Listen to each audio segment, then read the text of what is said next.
Let's punish them, guys. All right. Get people down and kick them, man. Let's get the motors going. Let's get the motors going. Draw. It's clean, nasty. To the 20, to the 15, to the 10. He's got to step over the 5 and he's in. Come on. Come on. Come on.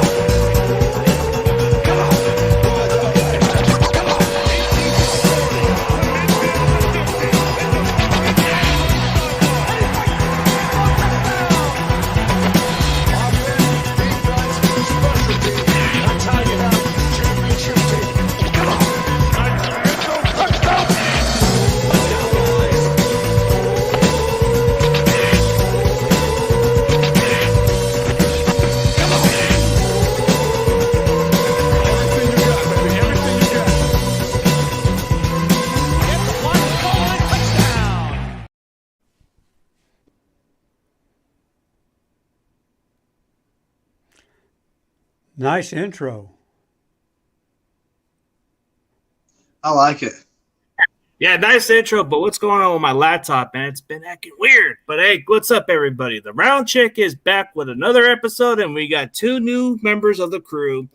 We got the OG they call for Under Fogel, and we got Karkast, the new up-and-coming The Future. And my boy David McNew and Dion will be here shortly.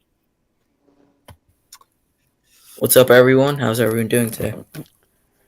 Pretty good. Yourself? Great, man. Victory Doing Monday. great, man. Now, exactly, victory Say Monday. hey. Hey, we got the win. Yes, all we about did. W. Half a game behind the Seahawks in the NFC West. So, hey, we're getting up there. Well, when we look at that matchup, man, the Chargers gave us a tough one. I ain't going to lie. Like, they were injured, but they weren't done yet, you know. Oh, we got our guy. He's here. We got What's going on? Dion. What's good, Dion? Chilling. What's Going on, Dave? What's up, Karkast? What's up, man? Fogels. Okay, nice to meet you. Yeah, we got Mr. Stat Guru. This guy is like, he gets all the snap counts. He gets all the grades, man. This guy is like another, what is it, the PF grade guy? Okay. No, not that advanced. Not that. Hey, what's up, media? But in all seriously, man, it was inspiring. But let's be realistic. Did Jimmy really do the job? I mean, he managed the game. That's all we can look for. He didn't make any stupid mistakes. He did some really good off-schedule passing. That's true. And he You kind of caught look him in mobile in the stride. pocket, too. Yeah, but he was catching them in stride, perfectly in stride. He was really accurate, too. I think early in the game, Yeah. the pass to Ayuk, he was really accurate on those. Good spirals, good throws. I really like what I saw from Jimmy in the beginning of the game. Well, I mean, he did his job. He did the one job he's got, and that's don't screw up. So, I mean, honestly, when it comes to his numbers, he was 19 for 28 for 240 yards, 0 TDs, 0 INTs, but he did have a rushing touchdown. Yeah, and Yes. when Jimmy does not throw a touchdown, we're 10-2. Yep, that's a crazy stat number because it's either a running game. Yeah, but I mean, like you got to think about it. Like when you see a stat like that, it doesn't like any other team you would look and go. Most likely, you're losing. You're probably 2-10 rather than 10-2 when your quarterback doesn't throw a touchdown. Like I guarantee you, if you looked at the Packers and you saw how many times Aaron Rodgers didn't throw a touchdown, like you would probably look at their record and it'd be trash. The one thing that I don't know, maybe I'm blind or I'm tripping, but everybody is saying that the touchdown pass to Ayuk is Ayuk's fault. But I watched that play like 4 times. The ball was behind him. That's what and he had to work his body to try to catch it. And a lot of people are giving the old, if you touch it, you got to catch it thing. But my thing is, I can't say that if the ball is behind me. We all know Jimmy's ball placement is suspect at times. There are times where he's on the money and you like, bro, if you could just be like that consistently. And then there are times where, see it and you're like, yeah, well, that's Jimmy. It was low and behind Ayuk. Ayuk couldn't do anything about that. So. Yeah, he did what he could to try to turn around and catch it because everybody all those receivers know there are going to be times where I have to make Jimmy look better than what he is, and you sometimes do have to make a play for your quarterback. But that was perfect. Ayuk, he ran into that soft stone, just sat in there, and Jimmy just missed a wide open throw. if he puts the ball on him, that's an easy TD. That was a perfect route by Ayuk. He found the soft spot in the defense, and Jimmy just missed him. You know what I wanted to see, though? When we wound up getting the ball via turnover on downs, and we were like at the 2 or the 1, hit Ayuk on that same little whip route. He just goes up, and he spins out, and by the time his body movement with his twist and bend and the way that he flexes, he gets people, he breaks ankles consistently. So if you think about it, you get him on a route where he just goes up, spins around, and just goes back out that way, nobody's getting him. All you got to do, Jimmy, is just loft that up. Easy money. So that was the thing. The other thing that I did want to ask everybody, just individually, we go around and start with you, CG. Kyle Shanahan said something that was very interesting to me.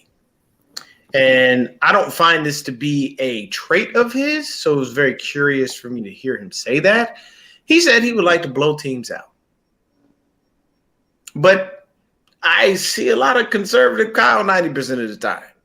So, CG, what do you think about that? Because I don't think he has that killer instinct in him. Dude. I mean, it's all talk. It's all talk, but you got to get aggressive and stop settling for field goals for once. I mean, if it's 4th and go at the 2 or 3 yard line, you got to go for it. I don't care about 3 points at this point, but if it's the 4th quarter, then no harm, no foul. You definitely need to take as much points as you could take, but this is an opportunity to have a lead, right? A big lead and increase your chances.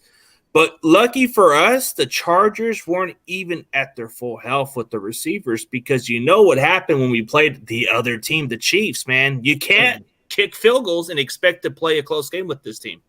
That's facts right there. But I like what he's saying, but it's all talk, no action, like they say. What do you think about that, Karkast? My bad. Kyle Shanahan stated that he would like to blow teams out. I am of the mindset that I feel like those are just words because when he has the opportunity to try to go for a score, he settles for a field goal.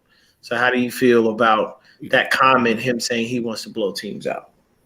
No, I think it's one of those, all talk, no action kind of perspective from my end. Like, if you're really going to blow teams out, you got to blow teams out. And we haven't seen that in Kyle Shanahan's era so far. And with the teams he could blow out, he doesn't blow out, honestly.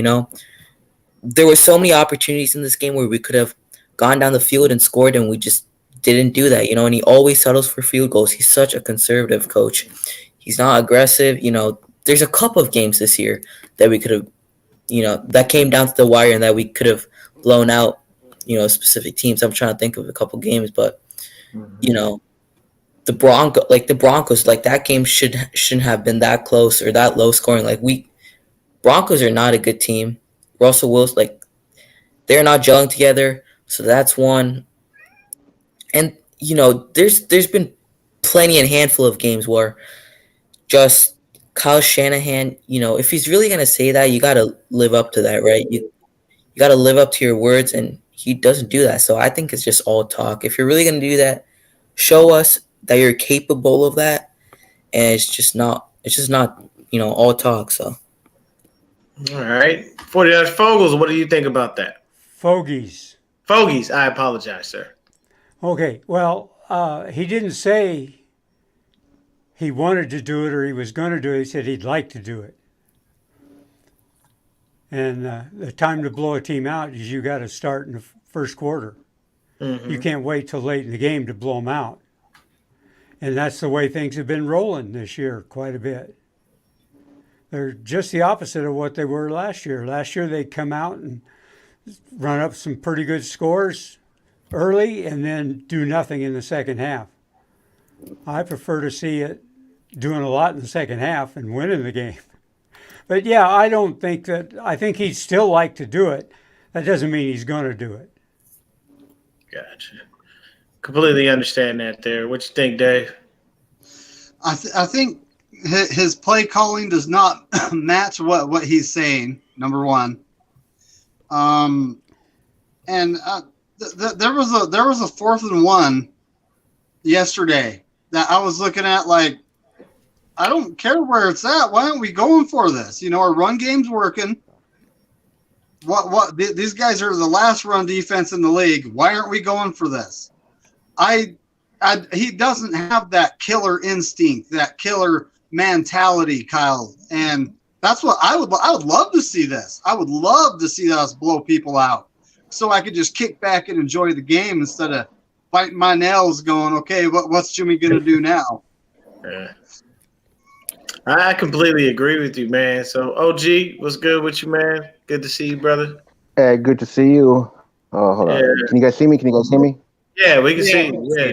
But it's good to see the OG, man. I know you got something to say, but Dion, you were going to ask him that same question. I might as well pose a question to you. Kyle Shanahan said that he would like to blow teams out, as Fogies so eloquently put.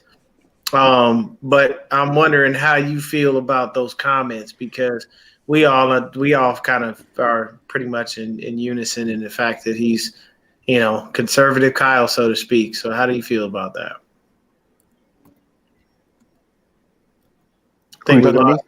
Yeah, you. Yeah. Oh, yeah, go ahead. Oh, my bad. My bad.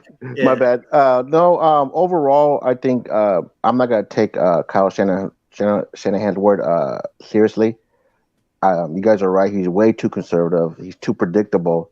First, I think he needs to mix it up. I mean, we should have scored more than 22 points against the Chargers, who were just awful. That's what I believe. I completely agree with that, man, because I honestly thought we would at least have 30-10 with the weapons that we have on offense, and our offense being at full strength. We definitely should have blown them out. As far as the run game is concerned, Elijah Mitchell balled out yesterday. Like, that man looked like he didn't miss a beat. And he was the one averaging the serious yardage. McCaffrey was actually only averaging 2.7 yards per carry. So I'll pose this question to everybody. How did we feel about the run game? Let's start with Fogies, and then we'll move around. Well, I thought that it was getting stuffed pretty easily. And once again, Mitchell was the shining point of the run game. But I think that they schemed it up to stop McCaffrey. That's what I saw. Yeah, I agree with you on that, man, because he was definitely holding him to 2.7 yards a carry. Is definitely not a walk in the park. But it was nice that Elijah was getting off and doing his thing. We'll go back to OG. What do you think about the run game last night? How did you feel about the performance? I give it a B, a B. I mean, it could have been better. I think the line could have blocked better from McCaffrey. Maybe those explosive plays would have happened. Elijah Mitchell didn't miss a beat at all. He looked more explosive than the first game against Chicago. So the running game was a B grade. All right, Karkast, what you think? Yeah, I agree with Moses. Our running game wasn't really clicking in the first half, and then Kyle Shanahan schemed it up better. You know, Christian McCaffrey, like you said, only averaged about, 2.5, 2.8 yards a carry. And then, more getting deeper into the game, Christian McCaffrey, he became more of the receiving back, caught more passes. Elijah Mitchell did get more attempts. I think it was 18 yards for not 18 yards, 18 attempts for almost 90 yards. So Elijah Mitchell did get more attempts in the backfield. I'd give the run game a B. We could have done better, I'm not saying one game really means anything. For Christian McCaffrey, I think Christian McCaffrey is still a phenomenal running back. So I think the Chargers defense just played a really good game. They came into this game saying, okay, the Niners are a run-first team. We need to sell out to stop the run, and that's what they did. Credit goes to the Jaguars, but we did what we got to do. We played Niner football in the second half. We ran the ball down their throats, and we came out successful. So, what do you think, Dave?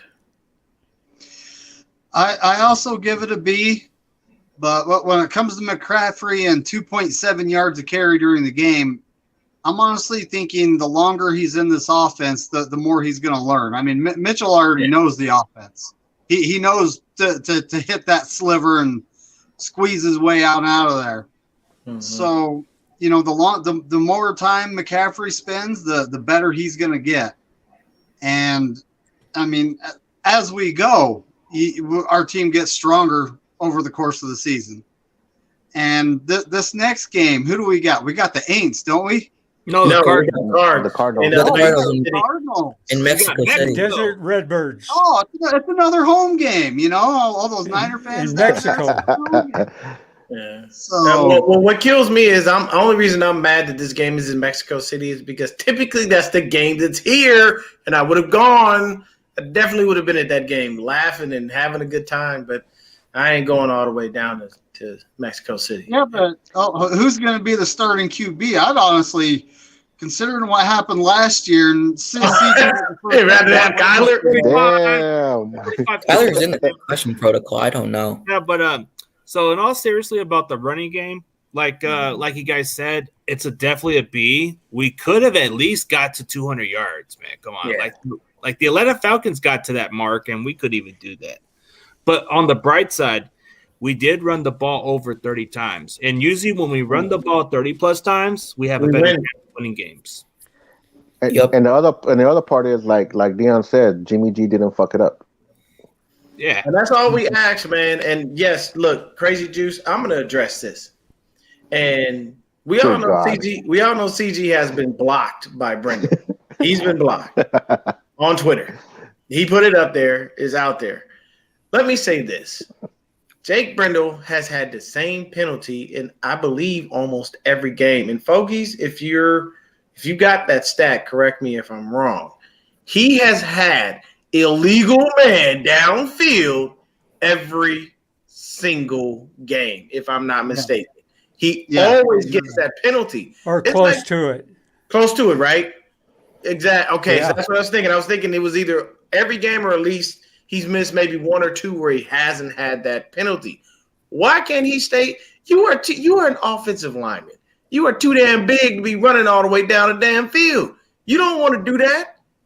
And what was that play? You pulled and blocked for a small percentage of the time, and then after that, you're on your way. You don't never see an offensive lineman running down the field 40 yards with a running back or a wide receiver blocking for somebody.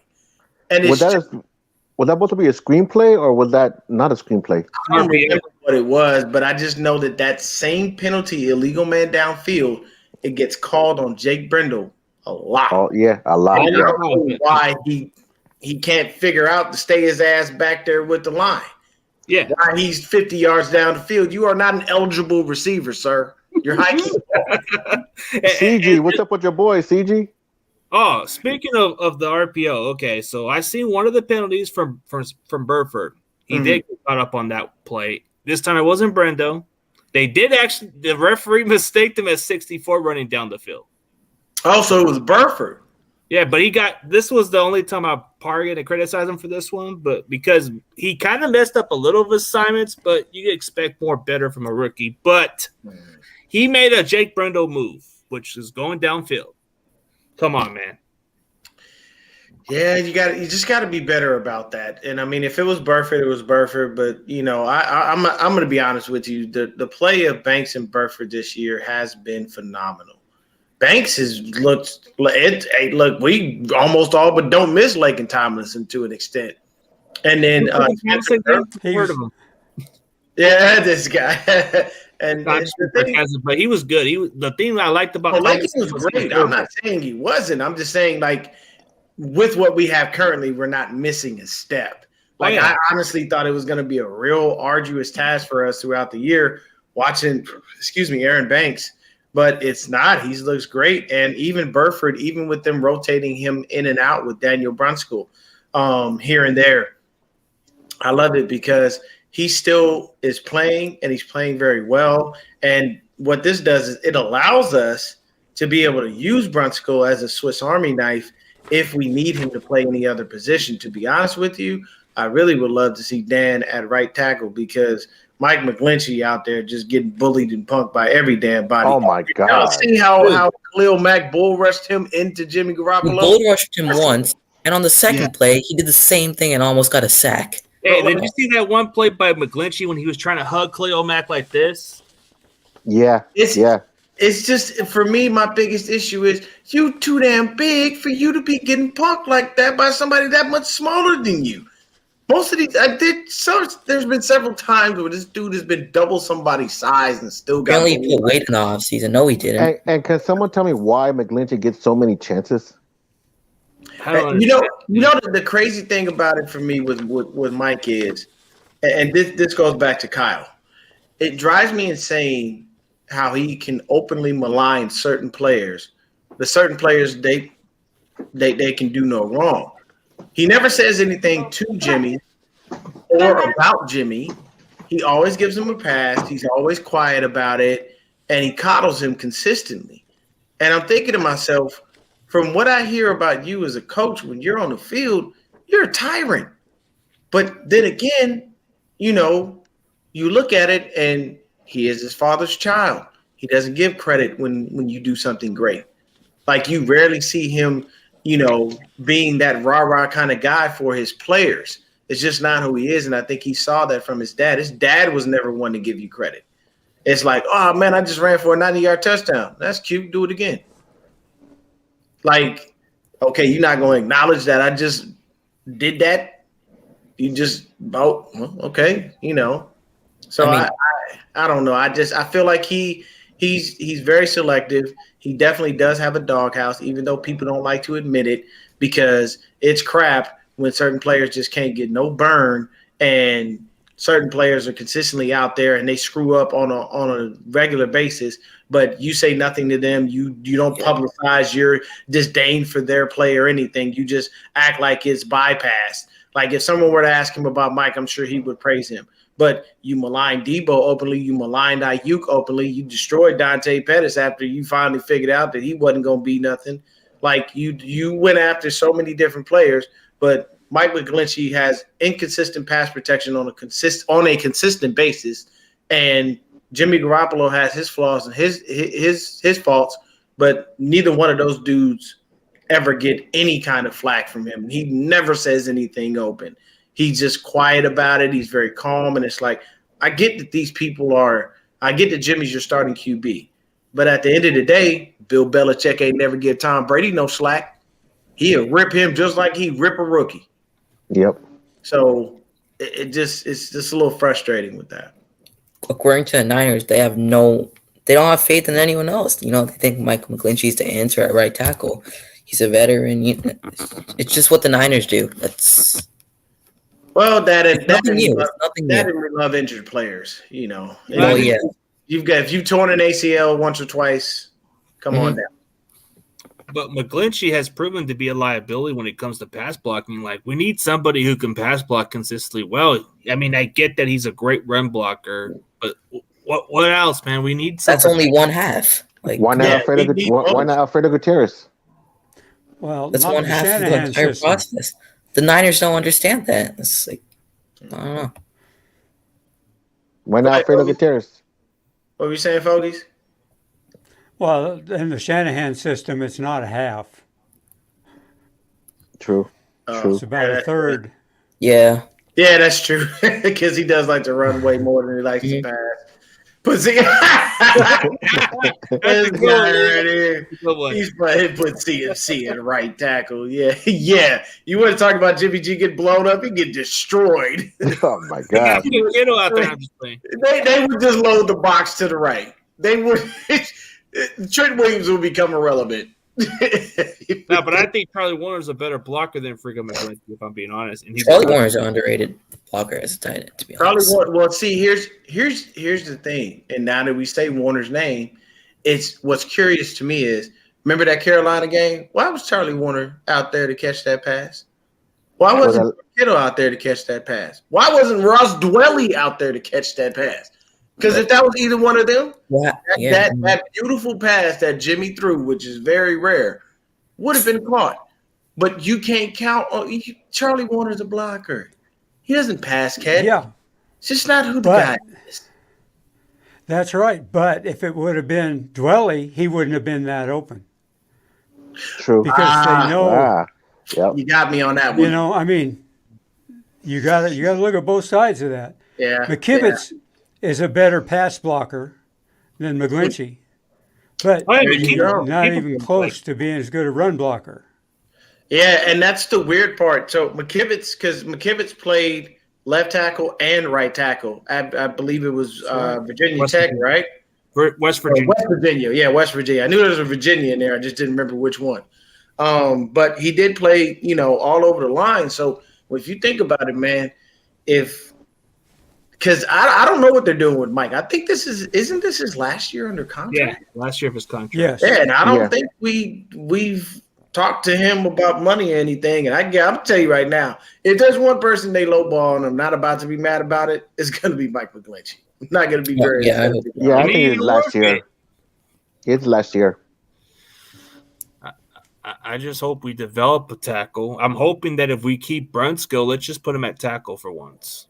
Because do we have? Wait, okay. So next year we have a first round pick next year, finally, right? No. Or no. No, It's in 24. Oh, okay. We still got another year of that. Yeah. Okay. So I mean, like, to be honest with you, if I'm looking for a right tackle, I could probably find that at least in the second round. We have to At a move minimum. up spots. If I don't feel that person is already in my building. And I honestly feel like, Fogies made a good point. Why not try McKivitz out and just let him work with somebody to be able to figure out, like, hey, this is how you do the run blocking. This is what you need to do. But I'd rather have somebody in there that could pass block properly and not be getting bullied every time they're there than to have somebody who's, a little suspect when it comes to that. Media is saying sign Jack Conklin. Is it? I think it's Conklin. Yeah. from the Jets. Wait, no. Is he from the Jets or Titans?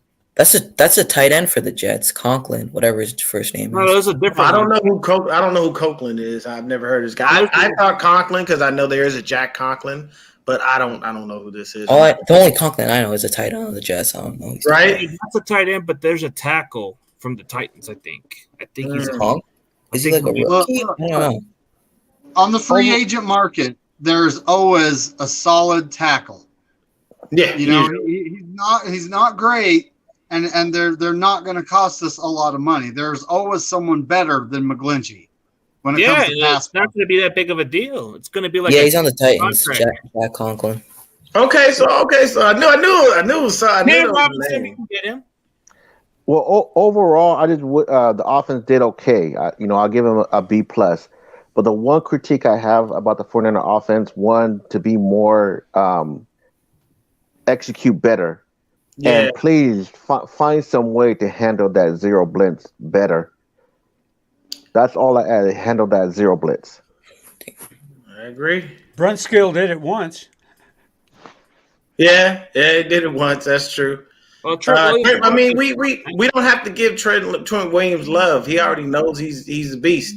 He's Man's perfect. nickname is the Silverback. and he's a Sooners, so I got to give him slack. Yeah, so it's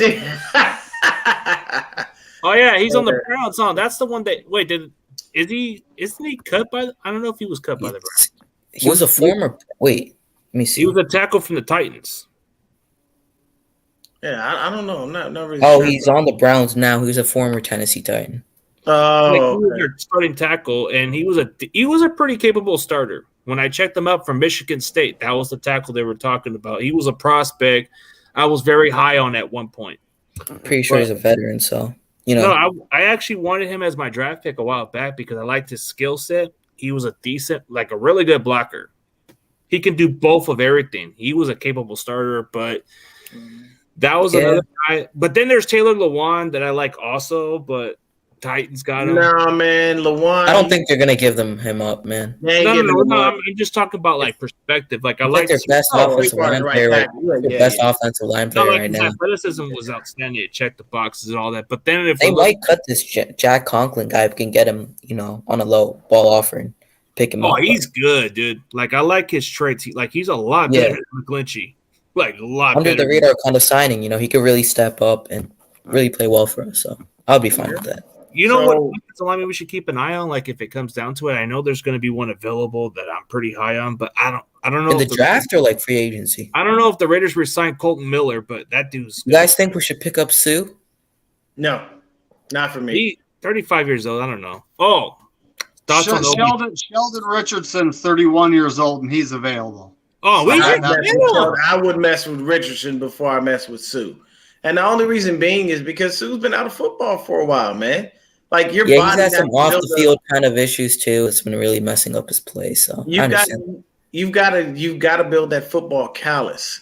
And Yeah. you know, it takes a little bit of time to get your body into football shape. As far as us being on OBJ's list, he's only looking at contenders. So it only makes sense that we're there. Oddly enough, if you look at the playoff picture for as of today, you would look at it and the damn Washington Commanders are in the playoffs. Can you believe that? The Washington Commanders are in the playoffs, especially with all their problems and all. I just checked the score for the game. They're 17-14 to the Eagles. They're putting up a fight. So hey, you never know. So the It's crazy, right? That'd be insane if they knocked them off. Dude. The Eagles' first loss comes to the lowly Commanders of The all. upsets, like, dude, their undefeated season is not gonna like last forever, so it's gonna Yeah. have those strange games. You know, I have a gut feeling. I have a gut feeling since everybody's underestimating the Colts. I think this Saturday hype might just be something that people need to watch out for. I don't know. The Colts are interesting, man. Yeah, I'm not a fan of giving guys the head, like, you know, get the free pass to get something that they didn't deserve. But Saturday's a proven commodity. Like, he's played football before, but it wouldn't surprise me if he knows how to beat the Eagles.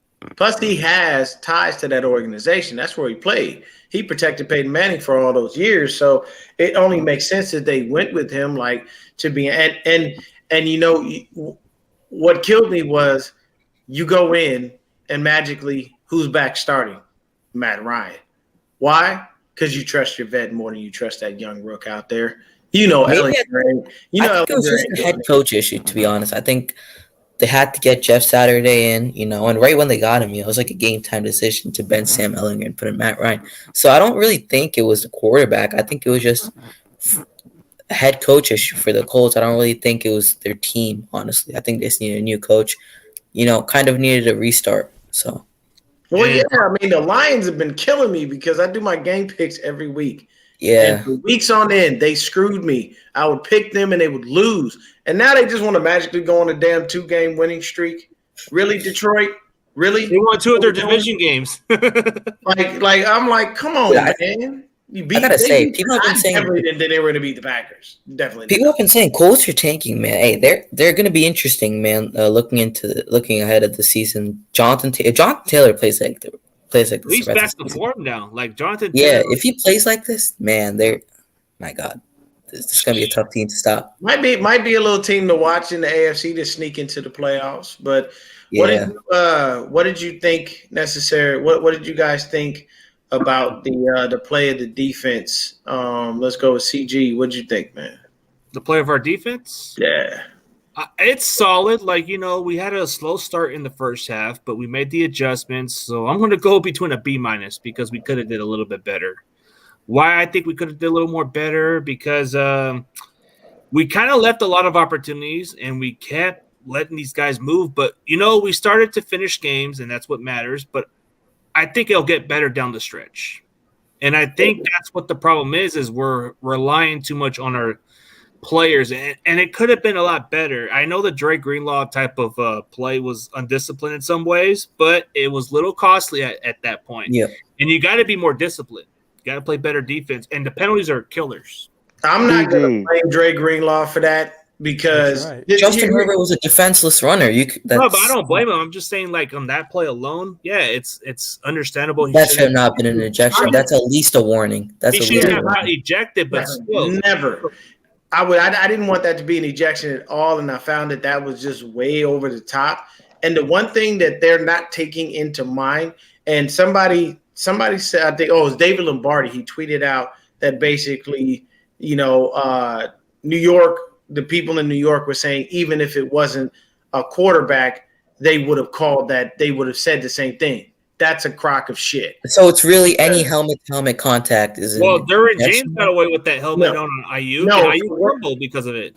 what the rule states is you cannot like bend your head down and lead with the crown of your helmet. You can't do that. But here's the thing.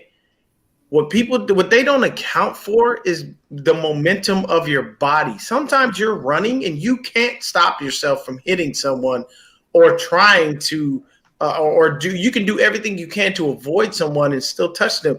But I've seen so many of these penalties for QBs that are stupid and worthless that it drives me insane that the game has gotten that soft to a point where, it's true. You damn near you breathe on a QB, they want to throw a flag. Like it's getting to a point where it's stupid and the league isn't handling it properly.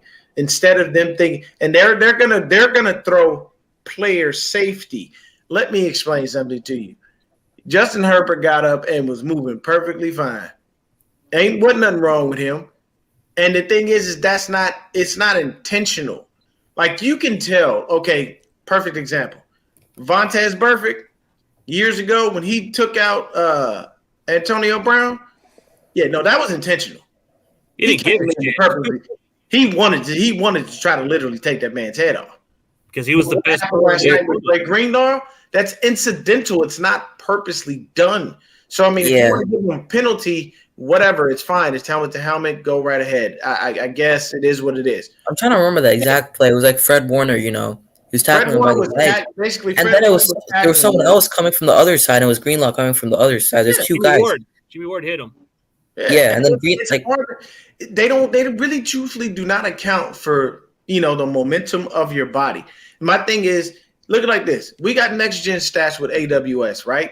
Why doesn't AWS come in and help us with these penalties and say, due to the scientific motion of this person's body, there was no way for him to stop himself? You can't control yourself when you're going that fast. Remember in the COVID year, Kerry Hyder, I remember Kerry Hyder got a 15-yard roughing the passer penalty, and he flipped over the damn QB. He literally flipped because he didn't want to hit him, and he barely grazed him, and they threw a flag. I'm like, come on, y'all got to stop doing this, man. You're making the game not worth watching because you can't continue to see that. As a defender, that puts you at a serious disadvantage. So you need to tell me that anything that I do now is a fucking penalty. It's just unfair at that point. It just becomes unfair, and it sways the game way too much in favor of the offense. And then the sad part is sometimes you give them penalties and the offense still don't do shit, so you didn't really help. Dude, if that was Tom Brady, oh man, I think that's an automatic win. Oh yeah. So I guess the best way to get to a quarterback is you have to hug them. Hey, I got you. Blow the whistle, ref. Yo, you can't land on them though. You gotta not land, but you can hug them. Yeah, you don't get the metaphor. Like in today's football, it's soft, right? You might as well just hug them. There was one play with the Falcons and the Bucs. There was one with Grady Jarrett. It's just a bullshit call. Mm-hmm. That was a tough call. So what stupid. You guys are not what you guys are not saying is, and I'm sorry, I love you guys and everything, but I'm gonna have to disagree with all of you talking about undisciplined and stuff like that about the Greenlaw hit. No, I'm not saying why. Reason why. One, when a quarterback is out of the pocket, he's a ball carrier. I'm gonna use myself as an example. I guess I take it. I guess I take it as a bullshit call because I play defense and I actually hit motherfuckers like that. I mean, I'm gonna use myself as an example. When I used to hit people, I'm coming like a heat-seeking missile. You got no time to adjust your body or anything. You just bracing yourself for a collision. So for that call, I mean, Jimmy Ward knocked him into Greenlaw. Yeah, I mean, it was kind of helmet. It was helmet to helmet. But so what? He's a ball carrier. I'm sorry, man. He put the comment up. That shit was. Aren't you supposed to hit? In today's football, you can't even hurt people like that. If you're gonna get, aren't you supposed to hit the person with the ball? Aren't you supposed to hit the person with the ball? Makes no sense. Hey, so I mean, you're big. We went in. He did not square up and drive his helmet into his helmet.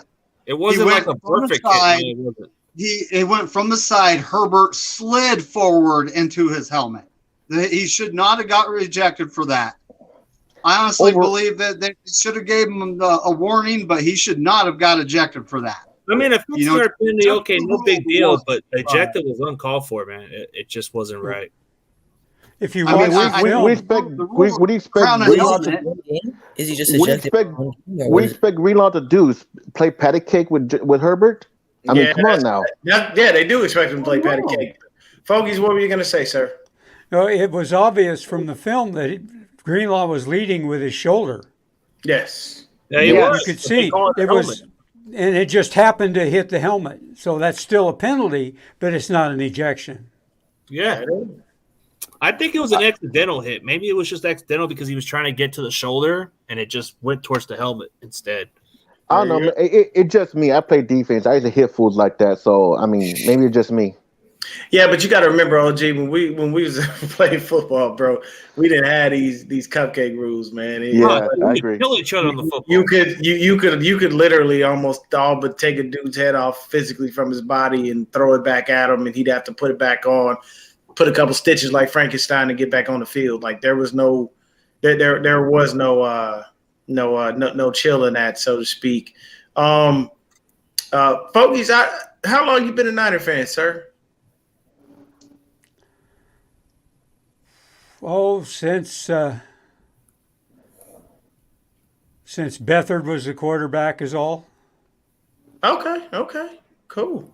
I was a Chargers fan since 1960 till they moved to L.A. Oh, okay, I'm from San Diego. Oh, okay, cool, man. So, Yeah, hey, San Diego's a beautiful place. well, you can't be a fan of a L.A. team if you live in San Diego. But I don't live in San Diego anymore anyway. Hey, you're more than I'm welcome. And the more the Sea merrier. chicken country. You said you live where now? Sea chicken country. Oh, dang, I feel bad for you. I'm sorry. I live in Riderwood, Washington, and I drive an hour and 15 minutes to Vancouver to the Heathen to watch the game with about 45 to 105 Niner fans. I was gonna say we got a pretty big chapter out there somewhere. If I'm not, so there you go. Yeah. You're probably hanging out with them. I live in Arizona, and believe me, I didn't like. I know 49er fans are deep. I didn't know we were this deep in Arizona until I first encountered it. I literally couldn't watch the game one day, and I was like, "Fuck, man." So I just literally hopped on Facebook and typed in like 49er fans in AZ, and it took me to the AZ Niner Empire. And I went to this bar. I'm like, bro, I work right down the street from this bar. I didn't know this shit was here. Bro, we take over that bar. There's like one Cowboy fan in there, but she's allowed because she's someone's wife, and we don't allow anyone to give her shit. She's untouchable. She comes every day. She comes every Sunday. The Cowboy stuff. Nobody fucks with her because they all know who she is. And we only had one dude try to mess with her, and he wound up getting kicked out of the bar because we all basically walked up and were like, she off limits, right? He's like, bro, but she's a Cowboys fan. I'm like, yeah, if you say anything else, you can see how many people are here. It's just stop. And he didn't want to stop, so the bouncer was like, you gonna have to go, bro, because if you don't go, I'm not responsible for what happens to you. Just letting you know that, because you know how we are, man. Niner fans, we roll deep. We roll crazy deep. But Ray, the owner of the Heathen is a 49er fan, so we have our own room. And if we get enough people, we get the basement too. Ooh, okay. If I'm ever up north, man, and I'm there for a game, bro, I definitely have to try that out. Let me know. I will definitely let you know, man. Yeah. I always have to ask people, because you never know. Some people have different things. I've been a Niner fan since '85, so it definitely is a beautiful time. What about you, Karkast? I didn't even ask you that question. How long I've been a Niner fan? Yeah. Ever since I was a kid. Oh, okay. Well, that's not that long ago. I'm about to say. For like I got into the years I'm 16 right now, but ever since I was a kid. That's dope, So man. was That's it like Jim Harbaugh era, or was it before that? Jim Harbaugh, not before that. Well, Okay. well, here's we my were around during the good times. Well, here's my long story of what got me into the Niners. Firstly, man, like it could have went into a different direction if it wasn't for my family not trying to push it. But I guess it had to come with my brother's influence. You know, he kind of got me into it. At one point, my parents were trying to get me to be a Cowboy, and then a few of my families wanted me to become a Raider, and I just wasn't really into football back then, so I was just more into wrestling. But when I started watching Steve Young during the early years, man, I watched the 97 season where they were looking pretty good. They went to the NFC Championship game, even though we lost to the Packers, but I felt that was the team I was really rooting for, and I just said, man, that's my team going forward. Never just looked back since. That's dope. Yeah, and how I became a Niner fan, for what I remember, my dad tried to get me to be a Raider fan. My mom tried to get me to be a Pittsburgh fan. But it was my uncle who got me into the 49ers because he used to call me the Mexican Jerry Rice because I was so fast. But then I started watching Eric Davis because I liked the way he covered. But what really got me into the Niners was my legendary hero, Ronnie Lott. And I became a Ronnie Lott fan after that Monday night hit on Mark Bavaro. That's when I became a Ronnie Lott fan because I just wanted to hit like Ronnie Lott and cover like Eric Davis. Okay, Tommy, you're going to have to calm down, okay? Tommy, you in here with the shit right now. But Tommy, so really quick, I like The Rock, and it doesn't matter what you think. All right. What did he say? I didn't see what he said. He said wrestling is gay. He's just being funny. He's just being I'll tell you, it's just Tommy. That's Tommy, yeah. Trolls. That's just who the fuck he is. No, Tommy's just a good troll. People get rubbed the wrong way, and then some of those mods time him out for no reason. And I always say, man, why time him out? He's just joking. Okay, CG, greatest wrestler of all time. Greatest wrestler of all time, like as far as like the best, everybody talks about Ric Flair being the greatest. No, I'm talking about yours. Oh, my favorite of all time. This may sound underrated, but I am Macho Man Randy Savage. Okay. Ooh, yes. Okay. You mean? I thought you were talking real wrestlers. No, like professional wrestlers. But I like The Rock because he was a promo. But I liked Stone Cold in my early years, and then I like Shen Rock. But if I had to go by my favorite dude, Macho Man in WCW, I just liked him. Okay. Cheeseman character, the way he was. Anybody remember the Destroyer? Yeah. Oh, Yeah. That was my, I agree with Crazy Juice, man. That was my Patrick Willis and Navarro Bowman. Amazing linebacker tandem. You know, it's like the Fred Warner and Dre Greenlaw. But hey, I always like the linebacker position, man. Always love the linebacker position. Love the way linebackers played. Patrick Willis and Navarro Bowman, when it comes to size, they're way bigger than Fred Warner. Well, yeah, Fred Warner back in that time is around the size of a safety. Yeah, Fred Warner's like 235. He's more of a coverage linebacker, right? He's more of your prototypical linebacker. He's a little taller back than then, Bowman, they were more. Son got to stop the run. Bigger guys, you know. What do you call it? More muscular, bigger. You know, they still got to stop the run. But you know, Fred Warner. I'm not saying Navarro Bowman, Patrick Willis. You know, they're not athletic, but Fred Warner, like, he's athletic, but as a linebacker, you know, like, for a big guy, that guy can move. He can cover, like, speedy wide receiver. Like, Fred Warner can do it all. He can stop the run. He can cover the pass, but he's mainly known for his coverage skills. You know, as a linebacker, that's super impressive these days because, you know, back then you didn't see much of that. But, like, these days, linebackers, they're growing, they're learning, and there's a couple of really good linebackers like Fred Warner, you know, Shaq Leonard from the Colts, Devin White, you know, the list goes on and on. But that's what I'm saying. Linebackers are evolving from back then. So, hey, I'll tell you this. Like, my favorite tandem as far as the 49ers linebackers was Navarro Bowman and Patrick Willis. But my favorite 49er linebacker of all time is Patrick Willis. That is the only man I know that ever played with ruthless aggression on a consistent basis, week in and week out. You never, ever, ever, ever, ever, ever saw him take a play off. When we drafted him, the first highlight they showed was a Patrick Willis playing with a club. And he literally chased someone down and stopped them from scoring to save the game for Ole Miss. Like, Willis was just on another level, bro. Like, to tie it back into wrestling, how Roman Reigns always talks about he's in God mode. Willis was in God mode every time he put his foot on that field, man.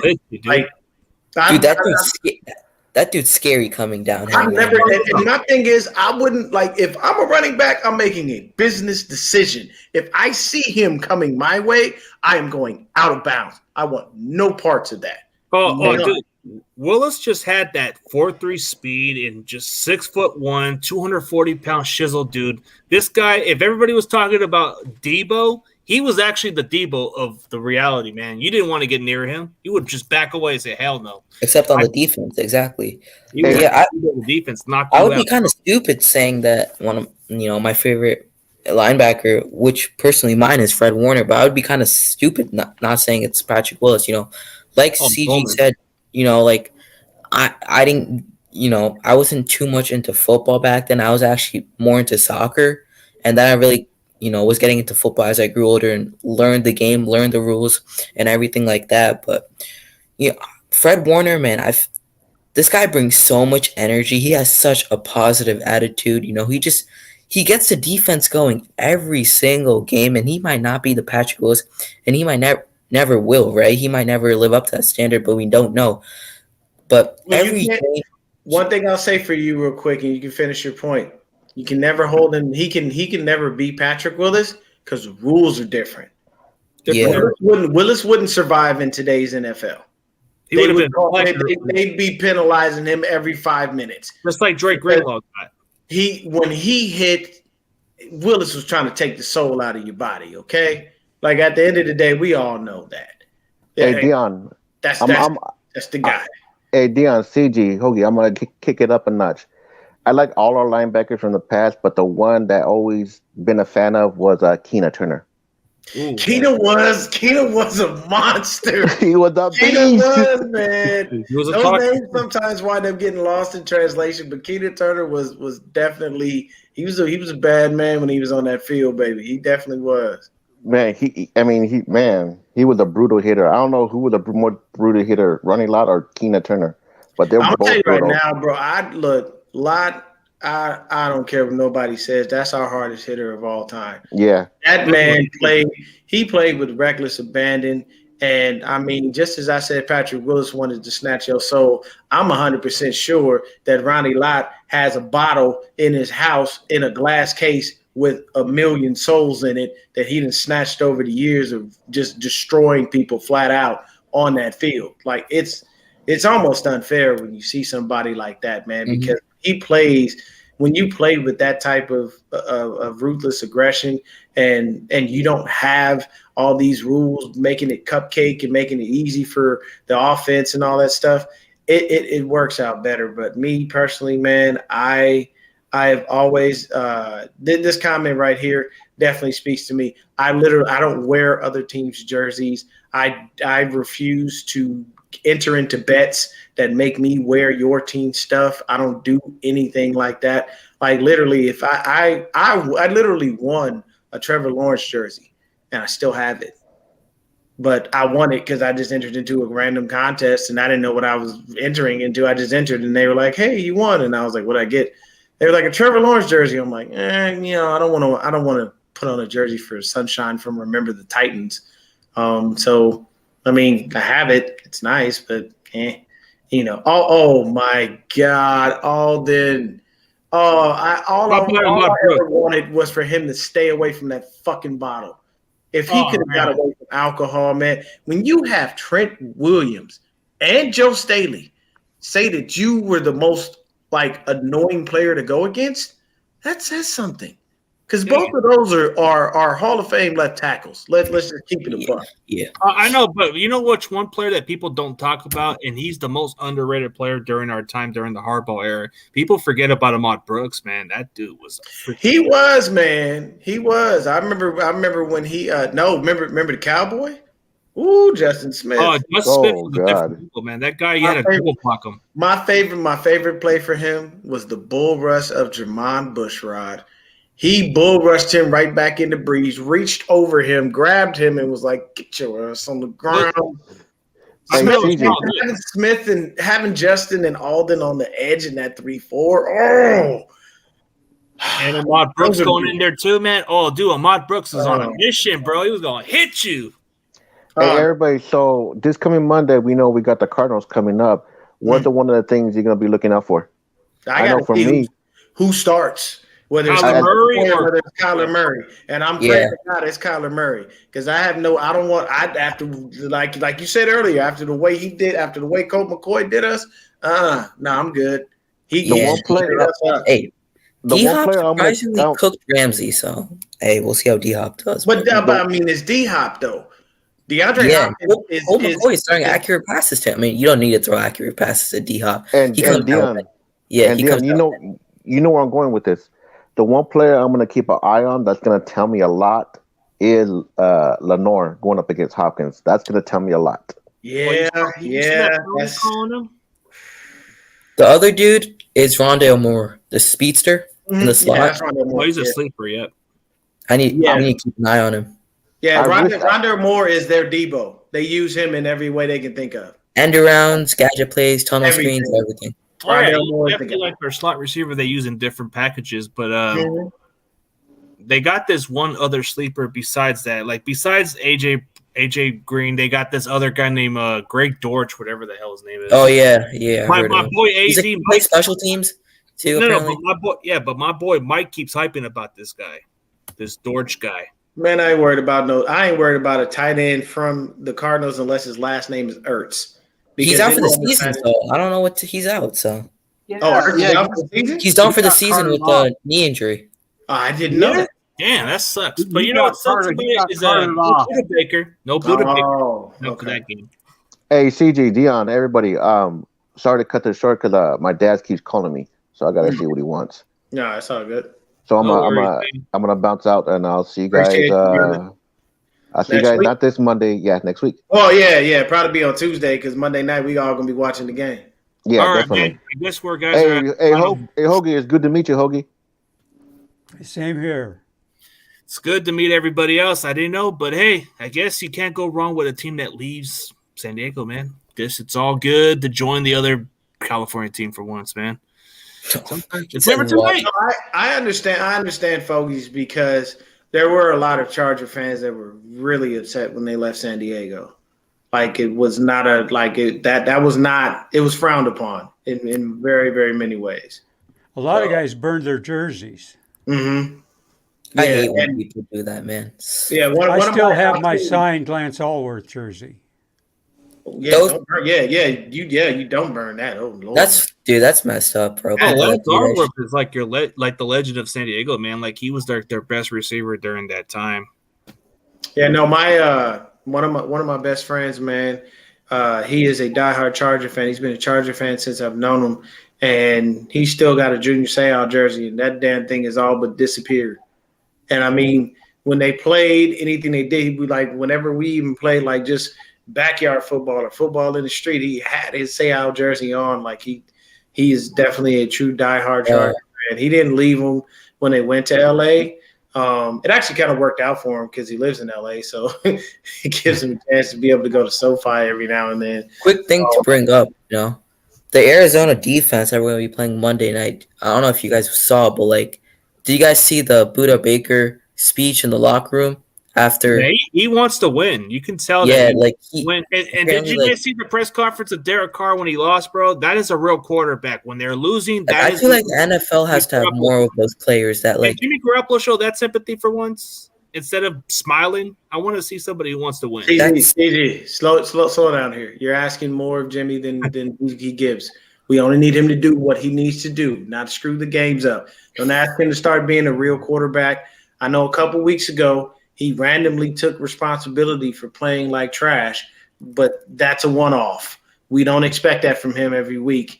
It's sad when you have a young kid in Trey Lance who can come in and automatically put everything on his back and say, hey, this is, my fault. I have to play better. And when the team wins, we had a great team win, and give the team credit. Like that's how it's supposed to be. But I mean, you don't want to ask too much of him because then when you do, he starts to mess up. It's all I'm gonna say is the Cardinals defense is gonna bring that heat, man. Like that. I want the Cardinals defense to bring the heat because we had full strength on offense There is no reason that this offense shouldn't start to gel properly, and we need to be able to start punching people. And stop dead in the selling mouth. for field goals. You got to start Yeah. out strong, be ahead of the game. Yeah, that's what I've been You're- saying. Those field goals don't win you games. Like, you got to score touchdowns at I any don't care how good Robbie Gold is. He even missed a field goal yesterday. I'm sorry. If I'm in the 5-yard line, I'm going for it. He's, At the end of the run day, the ball. if I turn the ball over on downs, think about this. If I turn the ball over on downs, they got to go 95 yards at a minimum to go get a touchdown. Yeah, and the running, I don't know if you guys saw, but in the first half, the running game, it was just all vanilla, you know?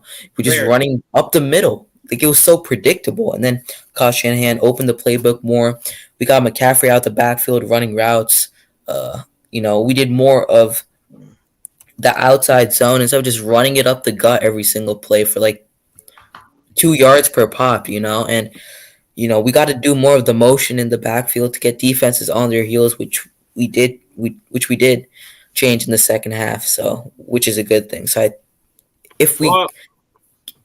Well, to answer Leo's question, no, I'm not saying I want Carr, but I'm saying that if Jimmy had that little He's saying the passion and the fire and the way that he presents himself and carries himself, that's what he wants in Jimmy Garoppolo. But we all know we ain't finna get that. we ain't gonna get that, but that's what I'm saying. Like something like The only thing he's gonna get is Jimmy being handsome and dating porn stars. That's about as good as it gets. yeah, pretty much. Like, hey, I want to go kick back and go get me a hooker, and I'm out. Carr's not been doing this. Shit, he went old school. He said hooker. God damn. Jimmy can get anybody, bro. You know how he is. He's the life of the party. He's like the old school. Hey, kid. look, man. I'm sorry. Look at it like this, man. When you look, Jimmy, you as handsome as you are, bro, and I can say that, and I don't need to say pause and all that other stuff. As handsome as you are, bro, you shouldn't be dating porn stars. You should be able to date a nice, normal girl. I don't think you're gonna have a problem picking up a woman. Plus, you're a quarterback in the NFL. Pretty sure you got a lot of options. Oh my God! All right, Oh my- Dion. I guess take it easy. This bro. dude Jalen Hurts is throwing picks All right, left guys, and we're right. gonna end the show pretty soon, guys. So Later, let's Dion. set on a high note. But let's definitely welcome Karkast and Fogey, right? Fogies Yeah. or Fogies? 49ers Fogies. Okay, 49ers Fogies. Okay, I got you. So I'll go by Gary. As in old dudes, yeah. Gary works. I got you, man. For Antonio, he's not going to be back for a couple of weeks, so he's got a busy work schedule. He said he'll come right back. So we're probably just going to have to go without him for a little while, but he'll be back soon. But Cool. anybody else, man, go check out the rest of those contents. Like 49ers Fogies, a new guy, and he's definitely a creative on his channel. He's got a decent channel. If you guys haven't checked him out, he does his little I forget what you do. You do your little intros. It's kind of like catchy a little bit. Yeah, I have fun. Yeah, David, you need to start making content one day, man. I know I do. I know. Karkast I'm actually going to buy a camera and a mic and all kinds of stuff right before I start, though. So it's coming up Your shortly. phone works fine. Just do StreamYard on your phone. You should call yourself the new Niner coach. Not just like I'm actually on a tablet here. So yeah, they are fun. I don't think That's it was too bad. really interesting. Sometimes I might do that if I'm not at my job. You know, Dude, I'm gonna lose my freaking voice doing this shit. live reactions are cool if I have the extra time and all that. I want to do play-by-plays, but like, I don't know, they just take way too long. Yeah. Well, guys, we're gonna end this pretty soon, right? We're gonna end this right now, but I'll give you guys your last saying. For another Fogey, you got the last saying, and I'm gonna let you say what you gotta say, and then everybody else will get a turn. Karkast and David, and we're on a high note. I'm just going to say stay faithful and go Niners. Yes, sir. Karkast, your turn. Hey, you took the words right out of my mouth. You know, go faithful. Let's go beat those red chickens or whatever you call them next week in Mexico City. You know, there's gonna be red, but it's gonna be 49ers fans. I don't care if it's a home game. It's gonna be red, but it's gonna be 49ers fan. Go. No Cardinals fans. CG, I appreciate you. You know, for bringing me in with open hands. You know, first round check. It was a pleasure being on, man. You know, it was a great experience. So let's go Niners, baby. Yep, and that stadium, the Aztec Stadium, it's going to turn into Levi's Aztec Stadium. It's gonna be Yeah, like Estadio Azteca. Yeah. yeah. We should just play there from now on. Like, why Levi's? I hate that. My God. It's a nice stadium. Don't get me wrong, It's but okay. Like, all right, David, you're next. So we're going to Levi's International next week to beat them Red Chickens. And I mean, Jimmy G, you have one job. Don't screw up. Go Niners. Oh yeah, most definitely. We gotta play this week. And Mike from Mike AZ, bro, I am coming tomorrow night, and I'm coming for you. yeah, if Colt McCoy plays this week, please don't screw this shit up, man. All right, man. As always, I'll see you guys next week, and we'll be ready to go, man. As always, go Niners. Go Niners. Peace out.